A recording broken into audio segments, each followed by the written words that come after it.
2:28 de la madrugada. Ese es el minuto exacto en que el marcapasos de una mujer de 84 años dejó de enviar señales.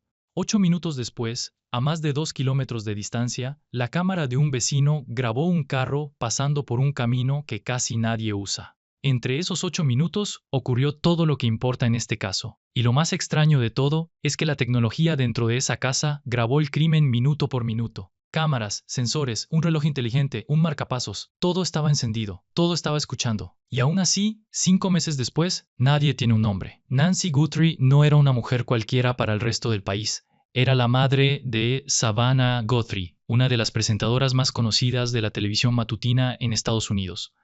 Pero para los detectives de Tucson, Arizona, se convirtió en algo mucho más difícil de explicar. Se convirtió en un rompecabezas donde cada pieza está a la vista, y sin embargo el retrato final sigue en blanco. Para entender lo que pasó, hay que empezar por la última noche normal. Era el 31 de enero. Nancy había cenado en casa de su hija Annie. Su yerno, Tommaso, la llevó de regreso a su casa cerca de las 10 menos cuarto de la noche. No la dejó en la acera y se fue. Esperó hasta verla entrar por la puerta. Ese pequeño gesto de cuidado es importante, porque significa que a las 10 menos cuarto de la noche, Nancy estaba viva, estaba en su casa y estaba a salvo. Nadie que la conocía volvería a verla nunca más. Durante las siguientes horas, la casa quedó en silencio. Nancy tenía problemas del corazón. Usaba un marcapasos, un pequeño aparato que ayuda al corazón a latir de forma correcta.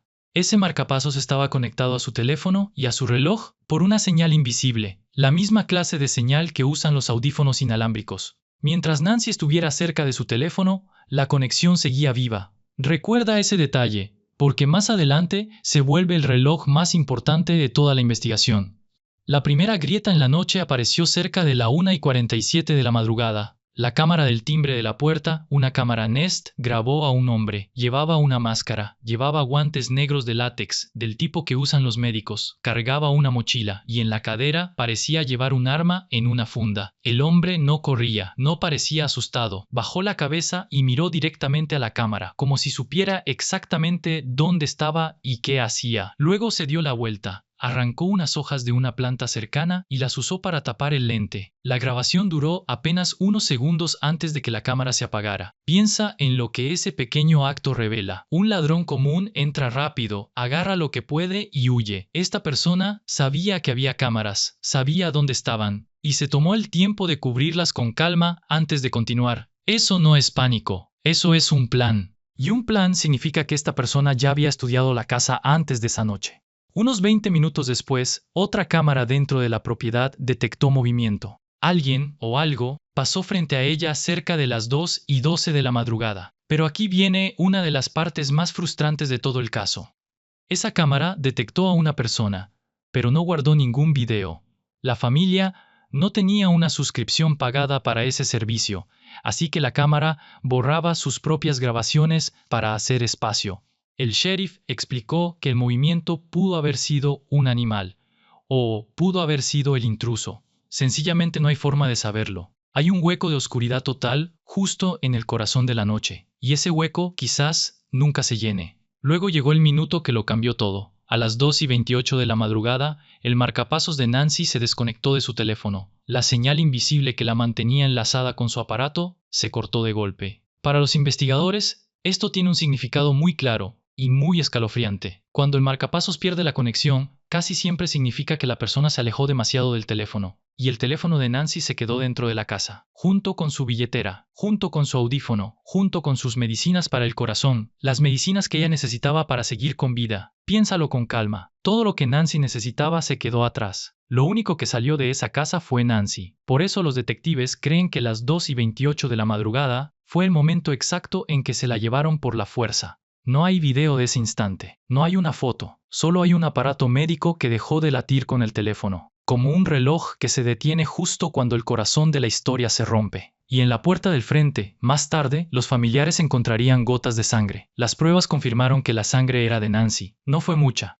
pero fue suficiente para decirle a todos que esa noche no fue una desaparición tranquila, fue algo violento. 8 minutos después de que el marcapasos se apagó, a las 2:36 de la madrugada, aparece la siguiente pieza. A unos 2,5 kilómetros de la casa, la cámara de otro vecino grabó un carro. El camino donde apareció ese carro no es una calle cualquiera.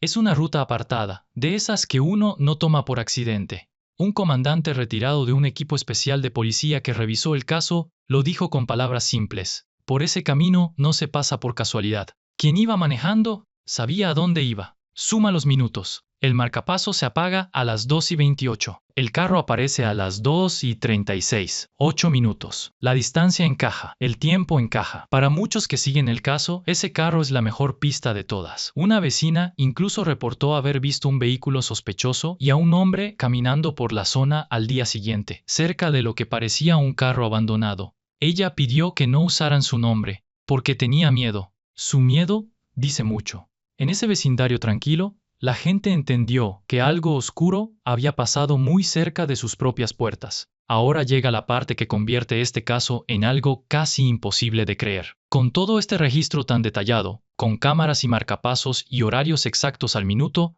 uno pensaría que atrapar al responsable sería cuestión de días. Pero la tecnología que grabó el crimen no pudo nombrar al criminal. Y la razón está en algo mucho más pequeño que una cámara. Está en el ADN. Cerca de la casa, sobre el camino, los investigadores encontraron un guante negro, del mismo tipo que llevaba el hombre de la máscara. Ese guante fue enviado a un laboratorio para buscar ADN. El ADN es como una huella biológica única. Cada persona tiene la suya. Cuando la policía encuentra ADN, lo compara con una base de datos gigante llamada CODIS, que guarda los perfiles de millones de personas que ya han sido arrestadas o condenadas antes. Si el ADN del guante coincidía con alguien en esa base, el caso podría resolverse en un instante. No hubo coincidencia. El guante no coincidió con nadie en esa base de datos de millones de perfiles. Y eso, aunque parezca un fracaso, en realidad dice algo importante. Significa que la persona que dejó ese guante probablemente nunca ha sido arrestada, no tiene antecedentes. A los ojos del sistema, es un fantasma limpio, alguien que nunca dejó su huella biológica en ningún archivo policial. Dentro de la casa también se encontró más ADN, pero mezclado. Cuando varias personas tocan las mismas cosas, su ADN se mezcla, como cuando echas varios colores de pintura en un mismo vaso. Separar esa mezcla es lento y difícil. El sheriff lo comparó con avanzar a paso de caracol. Los laboratorios tienen que separar cada hebra, identificar de quién es cada una y asegurarse de no cometer un error. Porque un error aquí no solo dejaría libre al culpable, también podría arruinar el juicio entero cuando por fin llegue el día de acusar a alguien. Entonces, ¿qué le queda a la investigación si la base de datos de la policía no dio respuesta? Le queda la última esperanza de la ciencia moderna, la genealogía genética. Esta técnica no busca al sospechoso directamente. En vez de eso, busca a sus familiares. Millones de personas comunes han enviado su saliva a compañías privadas para descubrir de dónde vienen sus antepasados. Toda esa información forma árboles familiares enormes. Con la genealogía genética, los expertos pueden tomar el ADN de la escena y buscar primos lejanos, tíos, parientes que nunca imaginaron estar conectados a un crimen, y desde esos parientes, poco a poco, construir el camino hasta el sospechoso. Fue exactamente así como atraparon a criminales famosos que llevaban décadas escondidos. Pero esta técnica tiene un límite grande. Funciona mucho mejor cuando el sospechoso tiene muchos parientes que ya entregaron su ADN a esas compañías. Si la persona viene de una familia con raíces profundas en el país, el rastro puede aparecer en cuestión de días. Pero si viene de una comunidad menos representada en esas bases de datos, la búsqueda puede tardar años. Y algunas de las compañías más grandes ni siquiera dejan que la policía use su información con facilidad. Así que incluso la última esperanza tiene sus propias puertas cerradas. Aquí está la ironía que le da forma a todo este caso. La tecnología que rodeaba a Nancy Guthrie fue diseñada para protegerla. El marcapasos cuidaba su corazón, las cámaras cuidaban su puerta, el reloj cuidaba su salud, y esa misma tecnología terminó convirtiéndose en el testigo más detallado de su desaparición. Grabó la máscara, marcó el minuto, registró el carro que huía, guardó cada segundo del momento más terrible de su vida. Pero un testigo que lo ve todo no sirve de nada si no puede decir un nombre. Y ese es el silencio que ha durado 5 meses. Cada cámara, cada sensor, cada latido registrado sigue gritando la verdad dentro de esa casa vacía. El problema nunca fue la falta de pruebas.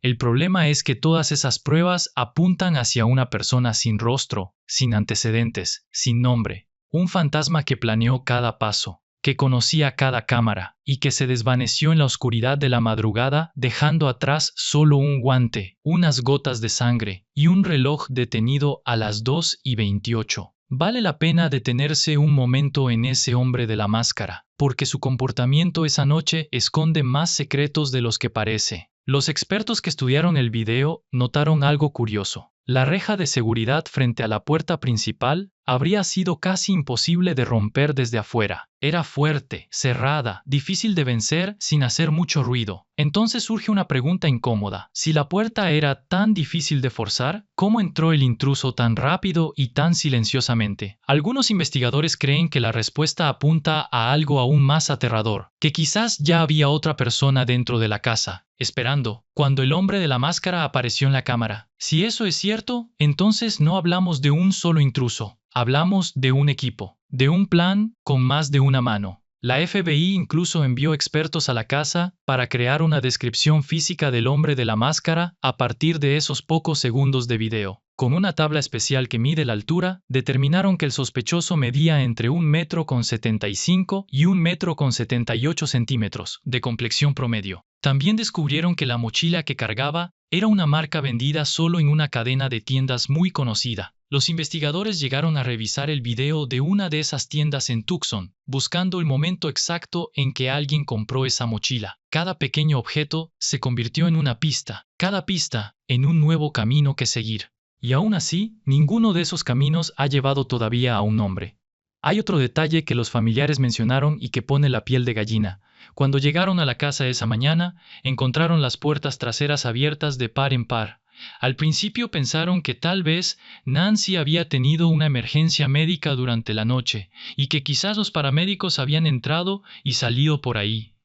Era la explicación más tranquila que sus mentes pudieron encontrar en ese momento de miedo. Pero no tenía sentido. No había ningún registro de una ambulancia. No había ninguna emergencia médica reportada. Las puertas abiertas no eran la señal de un rescate, eran la señal de una salida. La ruta por donde alguien se llevó a Nancy hacia la oscuridad. La familia de Nancy sigue esperando. Han ofrecido una recompensa de más de $1 millón por cualquier información que ayude a encontrarla. Su hija Savannah dejó a un lado su trabajo en televisión para unirse a la búsqueda. Y en una entrevista, con la voz quebrada, dijo algo que resume todo este caso mejor que cualquier prueba forense. Honestamente, no sabemos nada. Si tú estás viendo esto y recuerdas algo, cualquier cosa, un carro extraño esa noche, una persona caminando donde no debía, un detalle que en su momento pareció insignificante, no lo guardes para ti. Deja tu teoría en los comentarios y dime en qué minuto de esa noche crees que estuvo la clave que todos pasaron por alto.